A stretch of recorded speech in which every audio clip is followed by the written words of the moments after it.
Drill machine দিয়ে আমরা কাঠ ছিদ্র করি, সেই ড্রিল মেশিন দিয়ে মানুষের হাঁটুকে ছিদ্র করে দিয়েছে, মানুষের পিঠকে ছিদ্র করে দিয়েছে এবং তারা হাসপাতালে কাতরাতে কাতরাতে মৃত্যুবরণ করেছে। আল্লাহ তাআলা ছাড় দেন, কিন্তু আল্লাহ তাআলা ছেড়ে দেন না। ফ্যাসিস্ট সরকার, শেখ হাসিনার সরকার আমাকে কারাগারে ফাঁসির আদেশ দিয়েছিল। কিরকম ভয়াবহ নির্যাতন, কিরকম ভয়াবহ নির্যাতন তারা করেছে, এটা আপনারা যারা নির্যাতন দেখেন নাই তারা কিন্তু অনুভব করতে পারবেন না। আমাদেরকে রিমান্ডে নিয়ে অমানসিক অত্যাচার করেছে। প্রিয় বন্ধুগণ, আপনারা শুনলে অবাক হয়ে যাবেন যে আমি একজন মন্ত্রী ছিলাম, আমি বিএনপির কেন্দ্রীয় নেতা, সংগ্রাম করে আজকে এই পর্যন্ত এসেছি, সংসদ সদস্য ছিলাম। আমাকে যে নির্যাতন করেছে আপনাদের সামনে বর্ণনা করতে গেলে আপনারা কিভাবে সেটা গ্রহণ করবেন জানি না। আমি আমার সেই নির্যাতনের কাহিনী বলতে চাই না, শুধু একটি কথা বলতে চাই।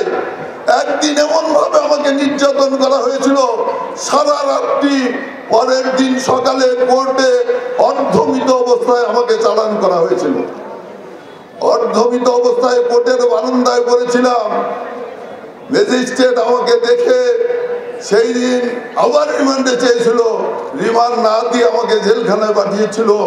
আর জেলখানায় পাঠানোর পর আমার চিকিৎসার ব্যবস্থা করেছিল, আর সেই চিকিৎসা হয়েছিল 5.5 মাস পর্যন্ত আমাকে হাসপাতালে থাকতে হয়েছে।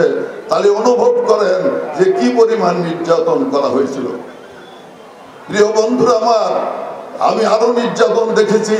আমি যখন হাসপাতালে ভর্তি, আমি অনেক মানুষকে দেখেছি হাসপাতালে এসেছে 3 দিন 4 দিন থাকার পর তারা মৃত্যুবরণ করেছে।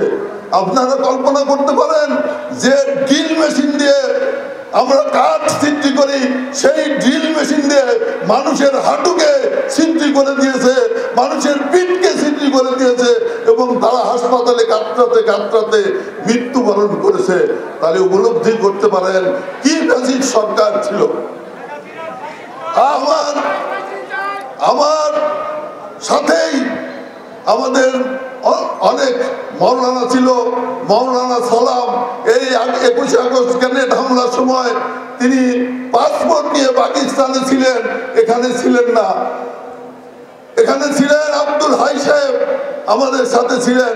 তিনিও সেই আরব দেশে, তার পাসপোর্ট ছিল, আরব দেশে তিনি ইমামতি করছেন। মাওলানা তাহের সাহেব আরব দেশে ইমামতি করেছেন। এমন ভাবে তাদেরকে অত্যাচার করা হয়েছে যে জেলখানায় তারা মৃত্যুবরণ করেছে। তারা আমার চেয়ে অনেক বয়সে ছোট ছিল। প্রিয় বন্ধুগণ, যখন আমাদেরকে 18 সালে ফাঁসি দেওয়া হইল, ফাঁসির আদেশ দেওয়া হইল, সেই ফাঁসির আদেশ দেওয়ার পরে কন্ডেম সেলে আমাদেরকে রাখা হয়েছিল। কন্ডেম সেল সম্পর্কে আপনাদের ধারণা আছে কিনা জানি না। কন্ডেম সেলে রাখা হয়েছিল। সেই কন্ডেম সেলে আমাদের উপরেও কন্ডেম সেলেও নির্যাতন করা হয়েছে, নিপীড়ন করা হয়েছে।